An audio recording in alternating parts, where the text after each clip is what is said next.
Good morning! Thank God it's Saturday. So, bago natin simulan yung araw natin, huwag nating kalimutang mag-exercise. At mag-pray syempre. While nag-e-exercise si hubby, tara, luto muna tayo ng agahan. While nagsasaing, nag-iisip ako kung ano yung madaling ulamin sa agahan.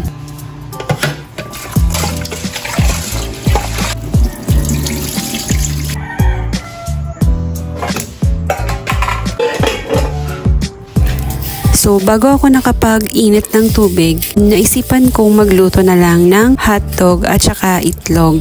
Yan naman kasi yung pinakamabilis na gawin or ulamin sa agahan.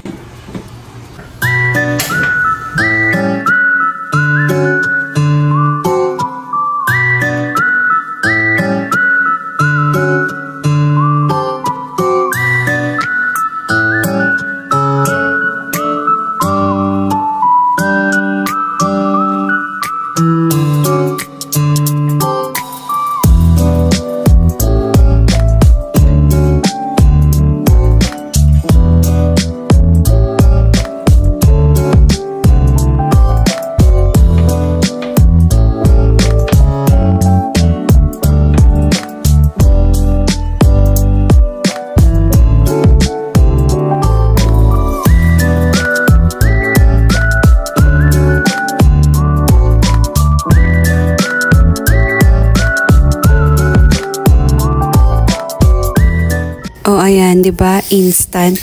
Nagmamadali na yung kumain si hubby dahil maaga yung duty niya. Ting-ting! Wako!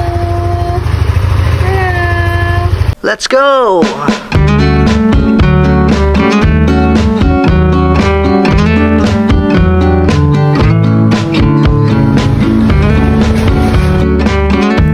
Bye-bye Dado, keep safe po. And yan, dahil may nakita akong tae ng ating alaga, lilinisin natin yan ng madalian.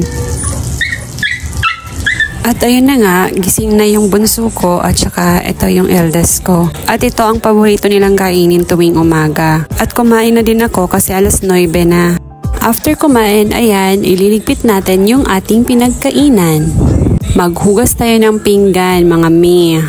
Naku, ang bilis ng oras, alas 9 na, mag-aalas 10 na, at magluluto na naman ng tanghalian. Buhay nanay nga naman, pagod pero masaya.